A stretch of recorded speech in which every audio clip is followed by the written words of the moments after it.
Really hate airports. Everything about airports. Just can't find a trolley, and you've got to travel, and you've got to check in yourself now, and then you've got to tag your own luggage, and then you've got to check yourself in. Soon you're going to take your own luggage onto the tarmac, put it on the plane. Soon you have to fly your own bloody plane. And all the time I'm paying more and more. I see this lift only goes to -1. I don't want to go to -1. I'm on -1. So I hate that. Where am I going now? And the worst thing is losing luggage. I've lost my luggage so many times in the last 3 years, and it's never my fault. I don't know where it goes. It's returned to me. Here we go. Where am I going now? I don't know. But that's the most frustrating thing, and it doesn't just happen to me. It happens to all sorts of people, especially in Britain at the moment. And I want to know what happens to luggage. Where does it go? Who keeps it? I mean, why does it get lost so much? I'm going to find out. I'm going to find out by getting on the escalator the wrong way. That's the kind of reporter I am. And I won't, I'm walking, that doesn't work.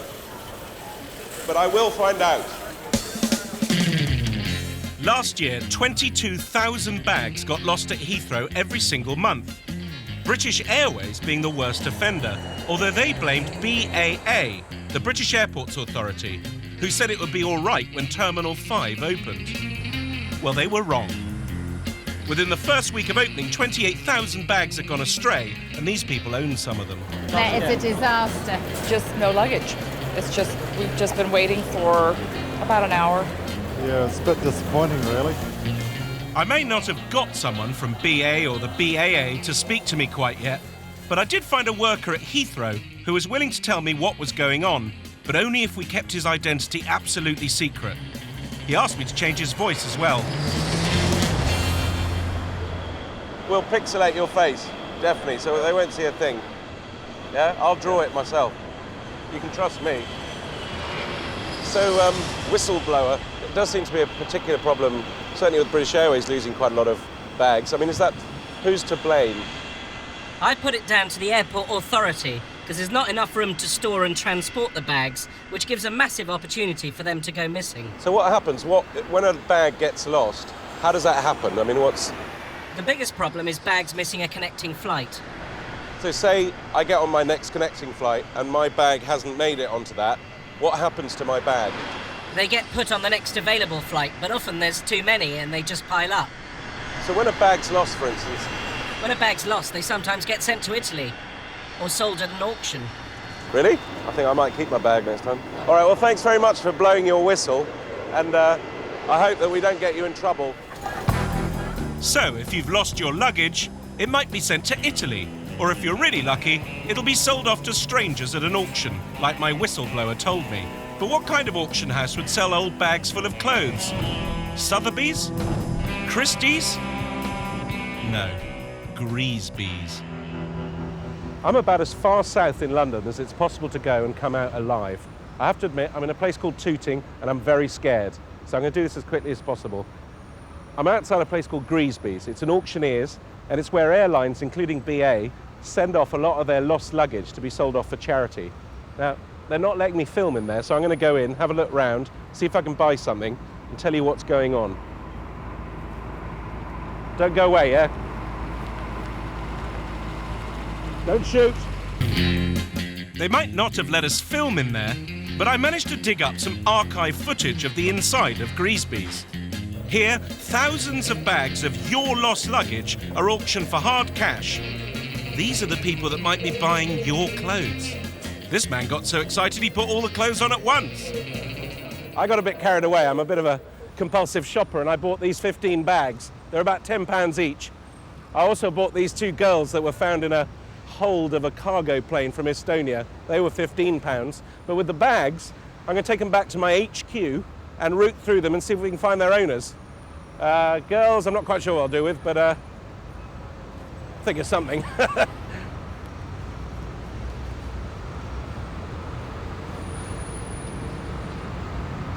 Would you like to buy these girls, sir? Would you like to buy these girls? Would I like to what? Buy them. You got any money, yeah? No, you pay me for them, £10 each. Oh, okay. Yes? Okay, well, that's it. We're going to sell these girls to this old man, and then we'll take these bags back. I'll speak to you in a sec about them. Excellent. And remember, those bags might have belonged to you or someone you know. and I only paid a few quid each for them. Woohoo, pay dirt. Join me later when I delve into the lost luggage of the damned. Does anyone recognise these?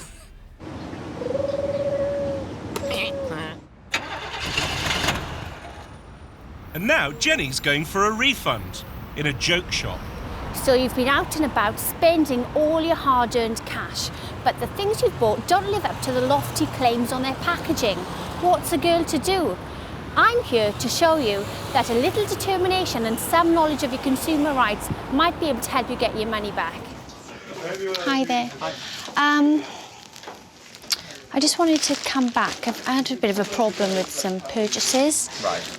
It's fart sweets, and for a joke, I basically went to my great auntie's 60th birthday party, and I popped one in her husband's drink. Right, okay. He had quite a severe case of flatulence for the rest of the evening, and then she didn't speak to him for the night, and they had a go at me, and I didn't know what to say, and I said, well, don't worry, you're not going to end up in hospital. It's from a joke shop.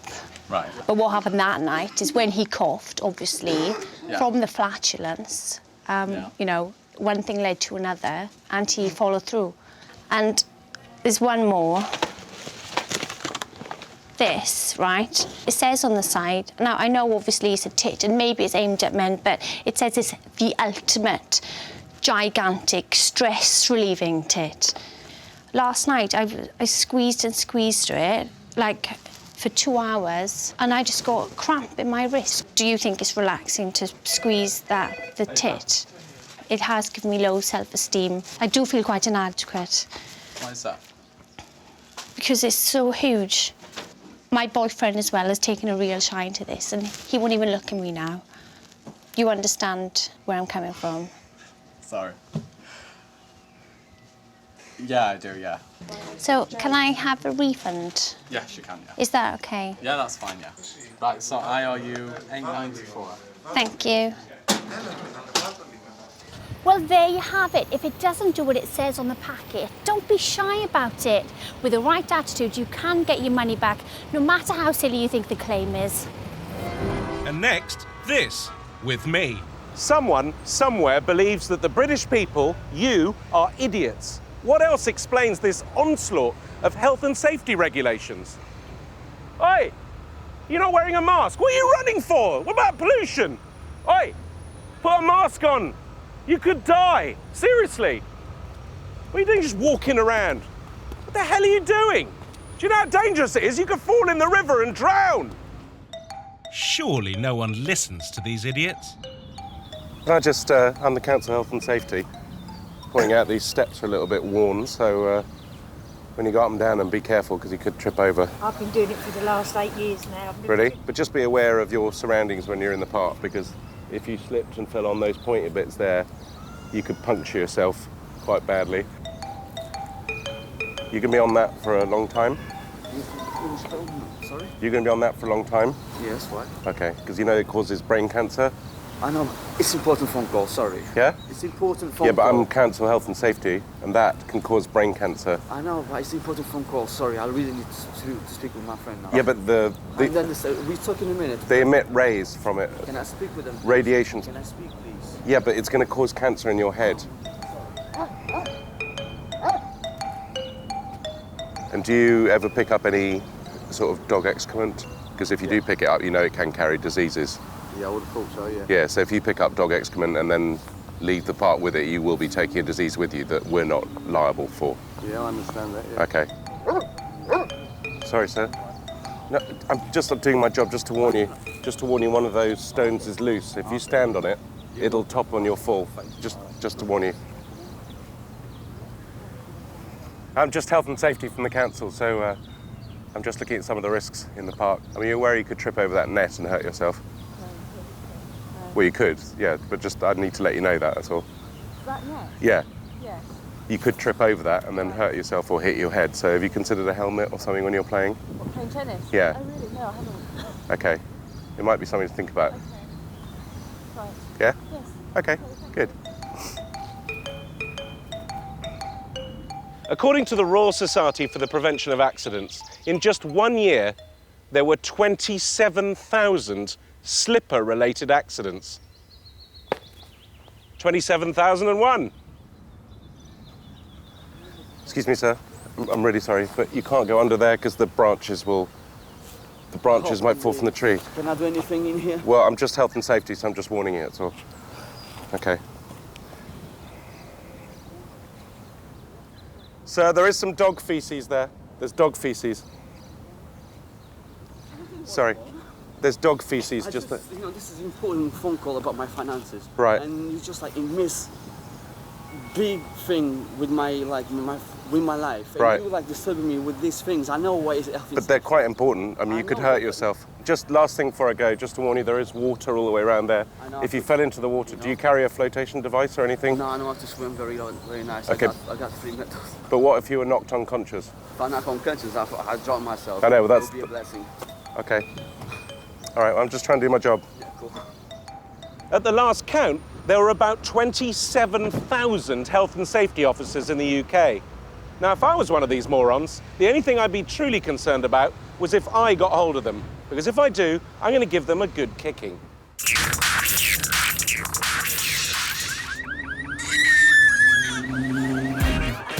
Now, pubs are obviously great, but the main problem is the price of the beer.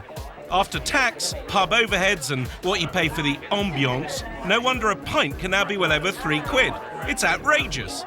But surely with some good complaining skills, it's possible to get the average price of a pint down to, well, normal levels last seen in the 1980s. Mr. Angry's going to find out. Us Brits are notoriously bad at asking for refunds.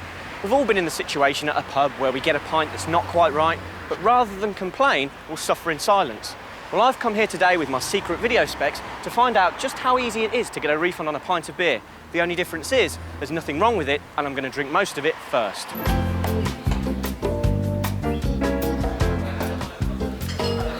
Yes, please, mate. Can I get a pint of Carling, please? Yeah.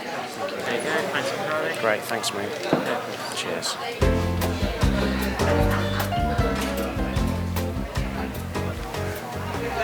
So I've nearly finished the first pint, and I'm starting to suspect there's something wrong with it. I might have just a little bit more, and then it'll be time to take it back and ask for another one. Sorry to bother you. You couldn't swap it for a different lager, could you? It doesn't taste right. Okay, have a taste of this one. Just make sure Okay, it's all right sure. before you go in. That's good, thanks, mate. Cheers.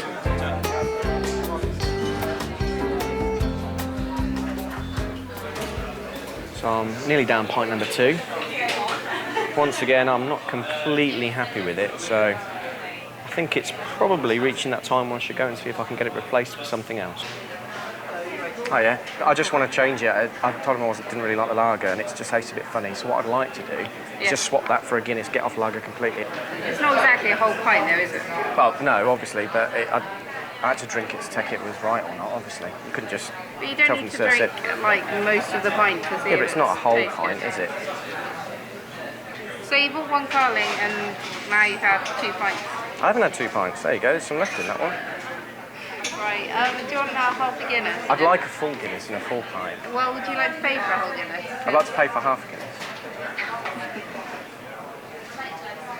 £2.70, please. Thank you.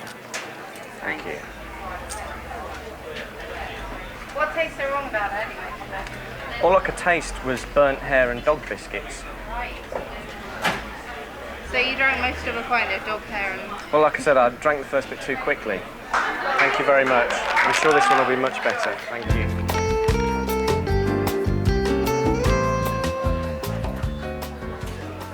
So I'm sat here now with pint number 3. A little bit more difficult than I'd expected to get hold of, but, you know, we got there in the end. Guess we'll see how we get on with pint number 4. Hello. Can I change that for a different pint of Guinness, please? Exactly.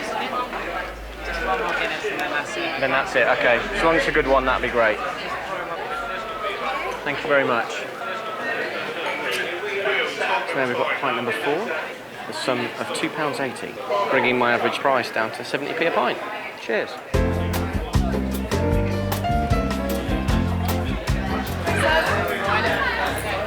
Have a guess. What? It doesn't taste right again. Why did you ask for a new one if first one didn't taste right. I am asking for a new one right now. No, why did you ask for another Guinness if that one didn't taste right? Because I'm assuming the next one will be better. Do you not want this then? No.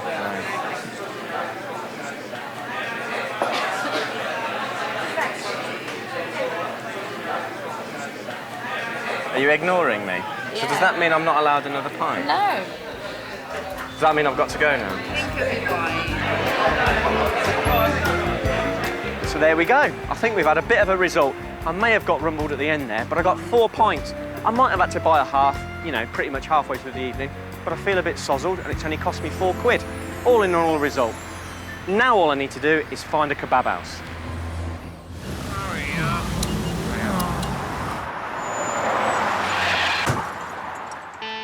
I've been looking at airline luggage, finding out why 22,000 bags get lost at Heathrow every month. I'm also trying to discover where it all ends up. A Heathrow whistleblower told me that the stuff they can't reunite ends up at auction houses like this one and is sold off for a few quid a bag. Always on the lookout for a new wardrobe, I bought 15 cases and took them back to my HQ. Nice. Not to nosily rifle through them, you understand, that would be wrong. But to see if I could do any better than the airlines at reuniting them with their rightful owners. Woo-hoo!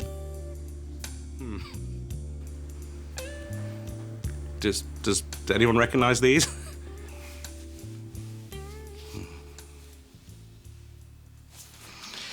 Anyway. He likes blue, whoever it is. Right, they're sporty. Oh, here we go. Aspire Academy for Sports Excellence. And underneath there's something in Arabic, but let me see if I can find a name. Aha. Dino. A quick bit of research, and I found Aspire's number. I'd traced my first bag. Hello, could I speak to Dino, please? Yes, it's me. Oh, Dino, hello. Hello. This is a very weird phone call, but have you lost a suitcase? Yes, you found it. I found it, yes. Okay. What were you doing? You were on a football tour? Yes. So what did you play? You played naked, or? Yes, I was also very cold. You were very cold as well? Yeah. Yeah, sorry about that.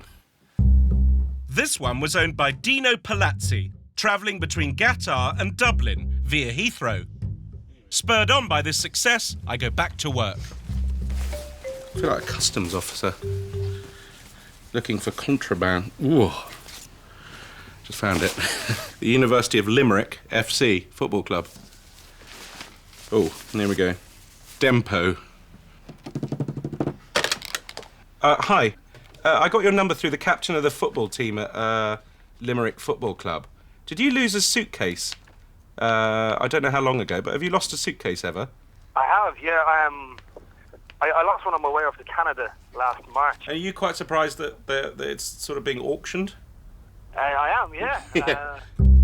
Bag number 2 belonged to Rob Dempsey, who'd lost it between Dublin and Vancouver via Heathrow. Ugh, what's that? Underpants?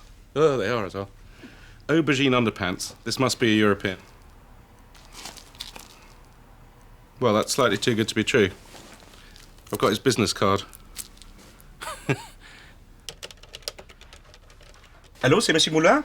Oui. Bonjour, vous parlez anglais? Un petit peu, oui. Olivier's bag was lost on a flight between Paris and Tokyo via Heathrow. So that's it. I've looked through all 15 bags we got from Greaseby's, and we've located 3 out of the 15 people, and we're going to give them their bags back. And probably, apart from the guy who left his business card in there, it took us about 5-10 minutes research to find the other 2. So really not that tricky, you'd have thought. Could do better.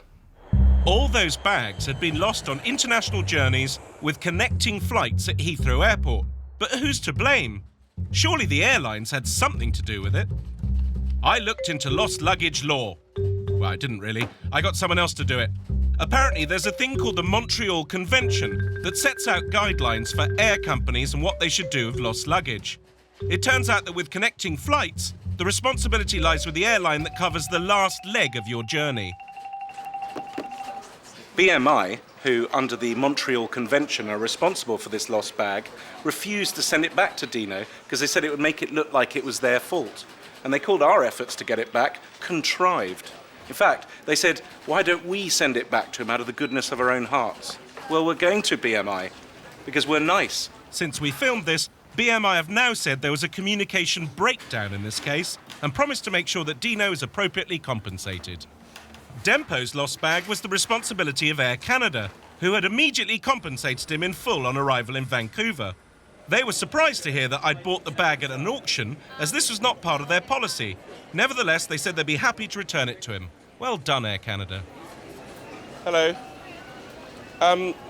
We bought a bag at auction that was on someone who was on one of your flights. You were the second carrier. It wasn't your fault, but so I think you're responsible for giving him the bag back.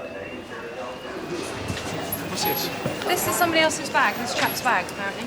This is the address of the guy who owns this bag, and it was lost on.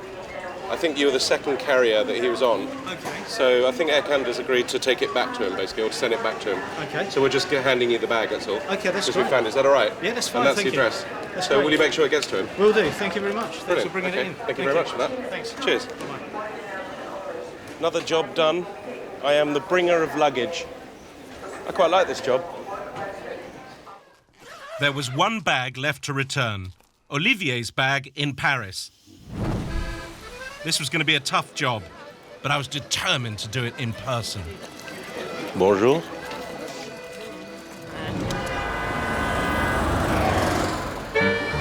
Burger restaurants love a good advert.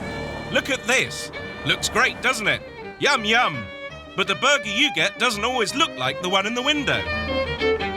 Last year, the Advertising Standards Authority upheld a complaint against Burger King because their double Whoppers weren't the same size as the ones shown in their ads. But have they changed? Today, Ben's going to see if he can get his burger just the way he wants it. Hello there. The picture you've got in the window, that's, what's that called, sorry? Is that, Angry Whopper. That's the same as you've got on the other window, yeah? The Angry Whopper. OK, could you make me one like the picture in the window? Is that all right, yeah? No, just the burger, thanks. Thank you ever so much. This burger is not as big as the one in the window advert. But what can you do? I'm going to go back in there and get them to make it again, and I've got a few tricks up my sleeve that should help us. See, I did ask for this burger, and I'm not being rude, to look like it does in the picture, and I think you'll agree that that looks nothing like it does in the picture, does it? Come on. Come on, it's not the same. It doesn't look anything like it.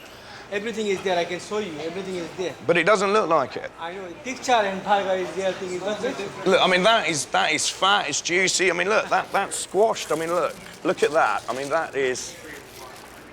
I think it's lost its anger. I think it's had counselling. I think that's what's happened, is that burger has had anger management counselling. Look, I'll tell you what, I'd like you to make me a new one. Is that possible? Could you make me a new one, please? Because I'm really not happy with that. And look, because I don't want to be unreasonable, I've also got some of my own ingredients that can actually help you. I've got a lettuce, I've got an onion, and a tomato. Now, see, if you could use them, would that be all right? Can I not have a pineapple on it? You can make another... You can make me another one? You can make me another one. Can you use these ingredients? No. But you can make me another one. And you can make one that looks like that. I mean, not with a cage, but... Thank you very much. You've been very helpful. So let's have a look at what it really should look like.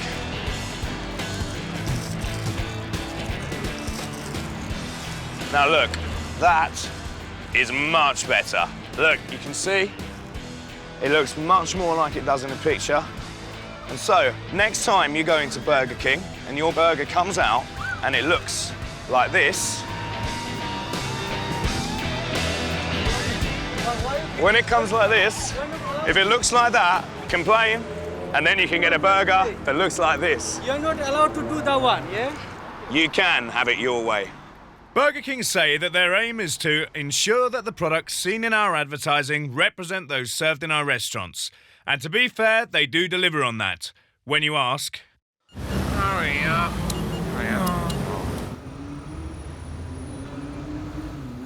Baby, baby, no. I'm so sorry. I want to sit there. I want to sit away from these people. They're driving me mad. Time now to test the public's patience. We know that as a nation we're rubbish at complaining. So it's two of them. Yeah, when she's finished on her phone and does her job. Nice.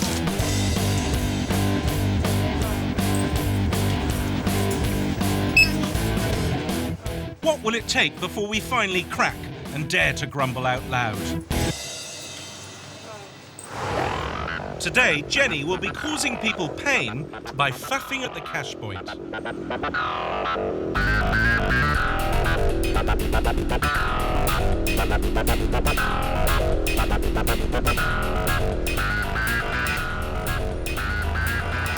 Like most women, when it comes to doing something quickly, I can faff for Britain.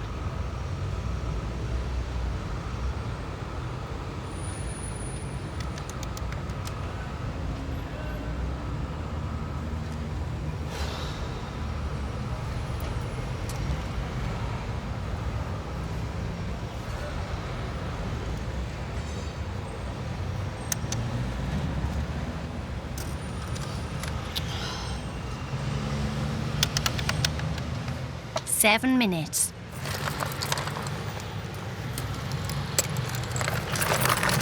If you don't mind while you look, can I use Sorry.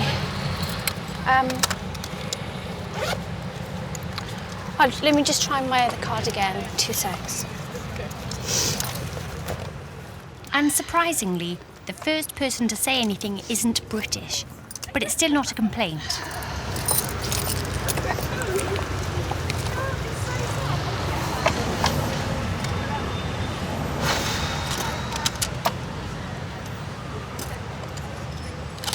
Ugh. Stupid thing!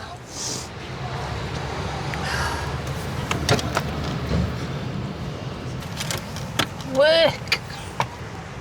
Come on! Nearly 10 minutes. I can't get my card to work and the queue's getting bigger. A perfect time to take a phone call. Hello? I know, I'm just having some problems at the moment. I know, I've got to be there, yeah. I know. It's just like, did you? And here's the American again. I'm trying to get my cash. Just a sec. Let me just get a pen. I can't find a pen. Sorry, I just need to take a number. Oh. Yeah. 077. You just sort of scoot over. I just need to. Someone's speaking in my ear, and I'm trying to get money out, and it's not giving me my money. 11 minutes, and she's walked off. But at least she did complain. Once again, America leads the world. How does queuing work stateside? Well, there would be more of a herd rather than a line, and a little bit more cussing, a little bit more vocal. If only this European had spoken up. Oh, guys, you British, you need to complain more. Complain more, guys.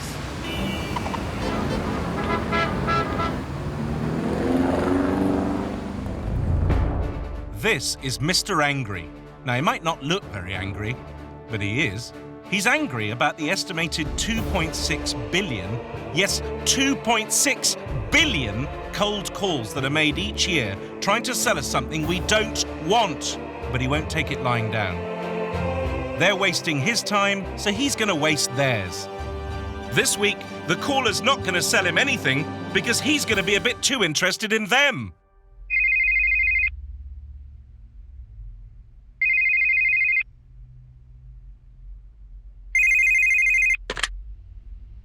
Hello. Hello, is that Mr. Peter Sessions, please? It is indeed. Hello there, my name's calling you from... Let's just take things a little slower, I think. Could you tell me a little bit about yourself before we go any further? Yeah, what did you want to know? Well, just give me a general overview of you and the company, please, if you could. Well, the company is a French company. What about you? Tell me a bit about you. Well, I'll just contract processing, deal with all the new contracts and look after the new customers. Check. And what about your energy levels? How are they? My energy levels? What, personally? Yeah, personally. Oh, okay. Just about okay, I think. Just about okay. Yeah. Fair enough. That sounds pretty good. If you can just about get by, that's always good news. That's it, yeah, yeah. And you know, where are you at the moment? Down near Brighton. It's quite sunny down there normally. Quite miserable at the moment, but yeah, it should in theory be sunny. If it's sunny, what do you wear when it's sunny? Hello?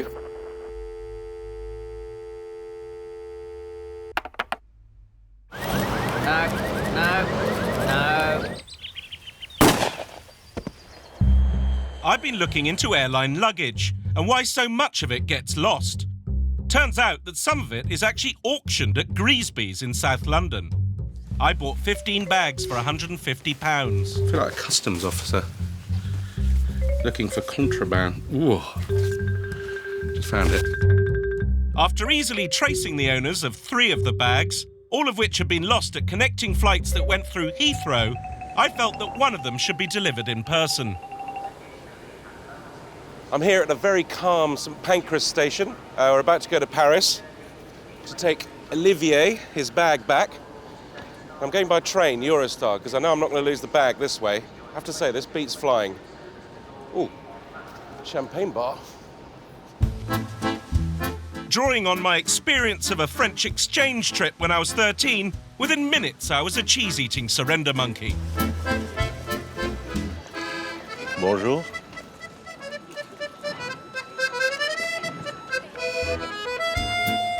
I get to gorge myself in Paris, and all because BA couldn't find a business card.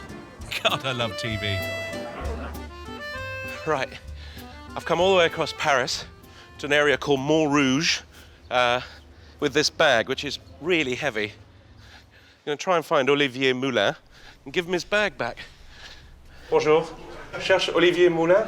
C'est moi. Ah, is this your bag? It's my bag. Yes. Incredible. Fantastic. It's exactly a year. I'm looking for that bag. We came over apparently. A year. Yeah, tomorrow we're going back on exactly the same Please flight. come in. You came in. How cool is that? So it's all in there, you think? It's this one. Did you write to British Airways or ring them? Yeah. And they said what? They couldn't find it? Okay. Who cares? We know. Who cares? Oh, really? We have like maybe 2,000 lost luggage. Yeah. So okay. Shall we open it and see if all the stuff's in there? Definitely. Let's go. It's not yours? No. Really? You're just saying that because you're embarrassed to wear aubergine. It's okay, we won't tell her. It's mine. So some of these clothes aren't yours? It's mine. Uh-huh. It's not mine. Hang on. It's not mine. Hang on. These aubergine pants are not yours? No. Promise? I swear. You don't wear aubergine pants? I swear. Because all Frenchmen wear aubergine pants. What colour are your pants? Oh, okay. All right, fair enough. So they've mixed your clothes up? That's crazy. Those are my pants. Those are your pants, okay. Well, maybe we can give you this as a present from British Airways for the trouble you've had. Here. Thank you. It's from British Airways, so say thank you. Maybe. Thank you, British Airways. I appreciate it. See, he got his bag back. He's lost his shoes, and it's been a year, but he's got a brand new pair of aubergine pants. And what more does a Frenchman want? A wonderful one. That'll make you very successful with women, I think. Wow, great. Thank you, British Airways. BA said they fully apologise for not locating the 2 business cards in Olivier's bag. They paid Olivier the highest amount an airline can under the Montreal Convention. Well, we just gave Olivier his bag back here in Paris, and that went well. I feel good, actually. I feel like a good Samaritan. It's a nice feeling.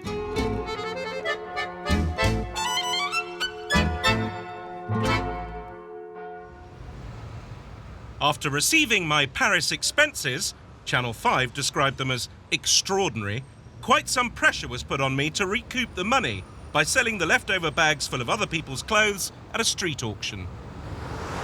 Lost luggage, courtesy of the airlines. Come on, leave all dignity aside. Rummage through someone else's luggage. Go on. You know you love it. You got to feel a bit guilty though, don't you? You go on holiday, pack your bags. You don't expect it to be sold on the street, do you? Not that I give a shit, but you know what I mean. Anybody got huge tits? So I've got a big pair of bras here. Do you want a bra, mate? You want to buy a bra? Keep those man boobs up. Lost luggage, have a rummage. That's the bottom. That's matching as well. Beautiful. Look good for a wedding, that. Well, some sort of wedding. What size? Fatbird. Linnea. Do you know that make? They make all the clothes for the Italian aristocracy. King of Italy wears nothing but Linnea. He's a though, to be honest. Come on, love, because the pigs are going to turn up soon. What you got in there? Yeah, give me a pound. Go on, here you go, darling. I love that sound. Holidaymakers' unhappiness. My happiness. And everyone went home happy, possibly with your clothes. You want to buy some clothes, darling? So all the way through filming this, we tried to get an interview with BAA about the lost luggage, and they kept saying, no, when Terminal 5 opens, everything's going to be fine. Well, guess what? Terminal 5 did open, and it wasn't fine. They lost 28,000 bags in the first week. So I've come here to BAA headquarters with some lost pants from the bags that we bought, and I'm going to try and speak to the CEO, Colin Matthews, and see if finally someone will speak to us. Fearlessly, like Ross Kemp in Afghanistan, I approached their headquarters. This could get rough. Hello. We need to get an interview with Colin Matthews, the CEO. They won't let us in.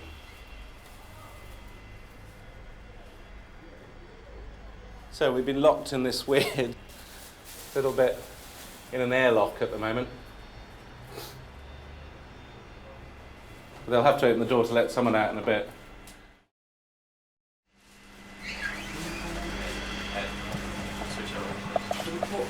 Can we switch off the camera, please? Why?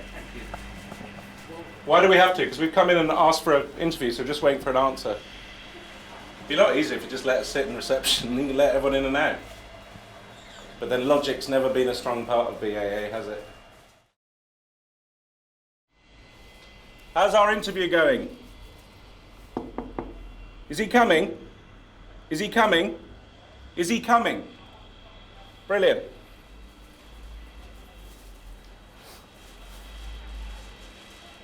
Actually, one of the things people don't know about BAA is it's mainly Spanish run. So it's 1 o'clock, so maybe they're having one of those Spanish lunch siesta type things, which means there'll be no one here till about 4 o'clock. Who knows? Are you all having a siesta? Well, half an hour in, and we've been sitting in this little box outside BAA headquarters. Still nothing. They still won't talk to us, haven't asked us to leave. They've just locked the door, and no explanation, nothing. So they're clearly very frightened of something, I don't know what. It's just pants.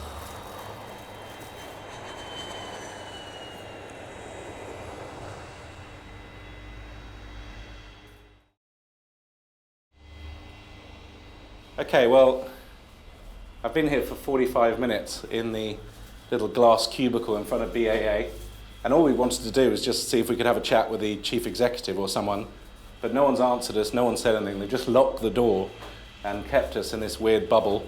So I've got things to do. So what we were going to do was just leave some pants, and these are pants just come from various lost bags, so they're sort of international pants, but it's kind of symbolic as well as to how BAA is a bit pants. So we'll just leave them the pants as a kind of offering. A BAA spokesman said that, whilst there is no doubt that Heathrow is running at full capacity, our systems are reliable. We continue to significantly invest in our baggage infrastructure to ensure it meets the needs of the world's busiest airport. Thank you.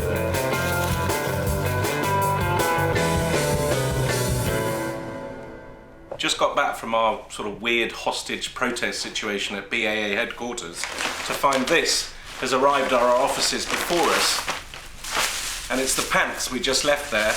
And it's from BAA. Dear Dom, we found your luggage that you left behind.